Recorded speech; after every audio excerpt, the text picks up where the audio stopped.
And so here with number 4, this time we are just asked to find the x-intercepts and the vertex.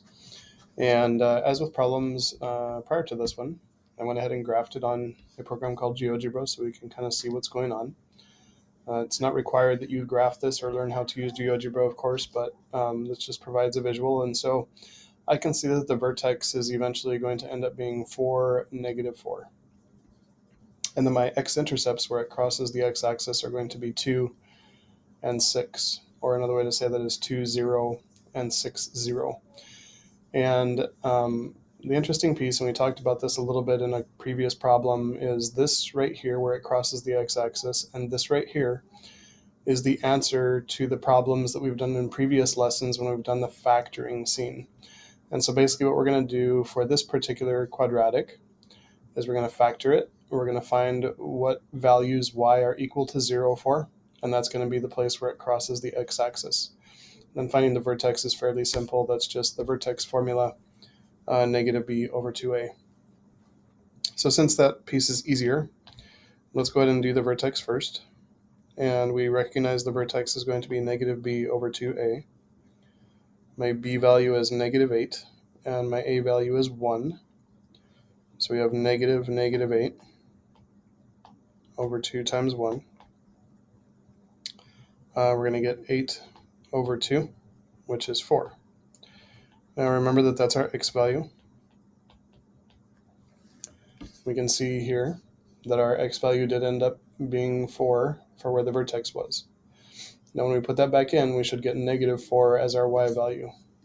Now let's go ahead and see what happens. And so we have y equals x squared minus 8x plus 12. And so for this one, our x value is 4. And so we're going to have y equals 4 squared minus 8 times 4 plus 12. So y is equal to 16 minus 32 plus 12. And so we get y is equal to -16 plus 12, and y equals -4. So our vertex mathematically would end up being at 4, -4. And again, if we graph this thing, the vertex lands right there at 4, -4. So now to figure out where it crosses the x-axis here and here. And again, these are going to be the values where y is equal to 0. So as in previous lessons, we have basically, another way to say this is to find the x-intercepts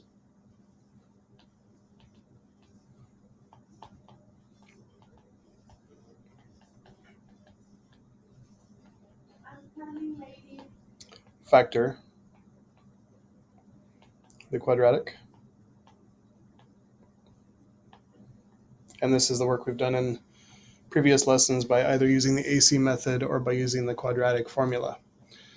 So for this one, we can see that our A value, if we do the AC method, A is 1 and C is 12. So we've got 1 times 12 is 12. All the factors of 12 are 1 and 12, 2 and 6, and 3 and 4. We're looking for a pair that put together I could make -8 with. And so it looks like 2 and 6 would make a -8. And so 2 and 6 are what we're going to use. And so we will have, we'll start with our original thing, y equals x squared minus 8x plus 12. Our y value, we want to know when is y 0. And our -8 is going to be split into a -2x and a -6x. So then, as we have in the past, we do the da-da-da-da-da. On the left, I can factor out an x. And then on the right, I do want to factor out a -6, because if I factor out a -6, that will leave x minus 2 inside the parentheses. And so, as we've done in the past, this x minus 2 is common to both, so it can be factored out.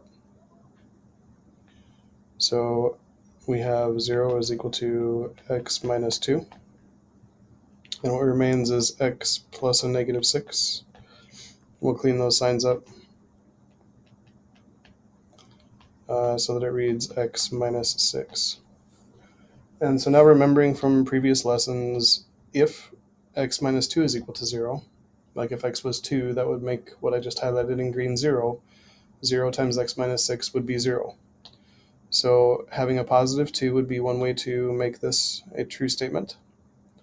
And then the blue, having a 6 in there. 6 minus 6 would make 0, and 0 times x minus 2 would make it a true statement because 0 would be equal to 0.